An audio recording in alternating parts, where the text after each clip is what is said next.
देखते ही देखते लंबी लाइन लग गई। लाइन ख़त्म होने का इंतज़ार करती हुई मैं मौसी के पास खड़ी हो गई, जो बर्तन बटोर रही थी। बार बार लाइन में खड़ा ना होना पड़े, इसके लिए कई लोग थाली में बहुत ज़्यादा खाना डाल रहे थे, लेकिन किसी तरह 4 निवाले चिमटकर उन्होंने थाली बटोरकर मौसी को थमा दी। उस मौसी का चेहरा एकदम उतर गया। थाली इतनी भरी हुई होती थी कि मौसी उसे तुरंत कूड़ेदान में खाली नहीं करती थी, बल्कि थाली में रखे भोजन पर निराश दृष्टि से देखती, फिर कचरे के डिब्बे में खाली करती थी।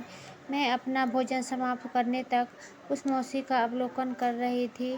धीरे धीरे अपना खाना खत्म किया और अपनी थाली मौसी के हाथ में थमा दी। थाली पूरी तरह से खाली देखकर मासी के चेहरे पर संतोष झलक रहा था। मैंने मासी से पूछा, और मैं पीछे से देख रही थी, डिश में रखा खाना कूड़ेदान में डालने में आपको काफ़ी परेशान हुई होगी। क्या ऑफिस के कर्मचारी आपको पूरा खाना देते हैं? मासी उदास होकर बोली, मुझे मिल जाता है, लेकिन गांव में मेरे बच्चे भूखे हैं। दरअसल हम किसान हैं, लेकिन खेत में हमारा पेट नहीं भर पाता है, इसलिए हम शहर आ गए। काम देखने के लिए, रहने के लिए और अच्छी जगह कभी नहीं मिलती थी, इसलिए बच्चों को गांव रखा है। उनके दादा दादी जी रहते हैं और उनके साथ वहाँ सब भूखे हैं, और इधर इतना सारा खाना बर्बाद हो रहा है, इसका काफ़ी दुख हो रहा है मुझे। मासी एक निवाला निकालते हुए कहने लगी।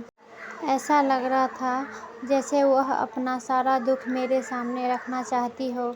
हम किसान हैं और ये गेहूँ चावल उगाने के लिए हमें कितना कष्ट होता है, और शहर वाले आराम का खाना फेंक देते हैं। बहुत मन को लगता है, एक वक्त के खाने के लिए वो दिन भर मेहनत करते हैं। मैं शून्य थी, मासी को क्या जवाब दूँ। उस दिन के बाद मैं अपने नाम का मान रखने के लिए और खाना को कभी फेंकने की मेरी हिम्मत ही नहीं हुई। यह कहानी उस गरीब मौसी की ही नहीं, बल्कि पूरे देश, जो 2 हिस्सों में बटे लोगों की है, जिसमें एक समूह के लोग जिन्हें आसानी से ज़रूरत से ज़्यादा खाना मिलता है, और एक हिस्से के लोग को दिन भर की मेहनत के बाद भी भरपेट खाना नसीब नहीं होता है। हमें ऐसे लोगों के लिए कुछ करना चाहिए, और अगर ज़्यादा कुछ नहीं कर पाए तो खाना को बर्बाद न करें तो भी बहुत होगा। दोस्तों, अगर आपको ये कहानी अच्छी लगी हो तो मेरे वीडियो को लाइक एंड चैनल को सब्सक्राइब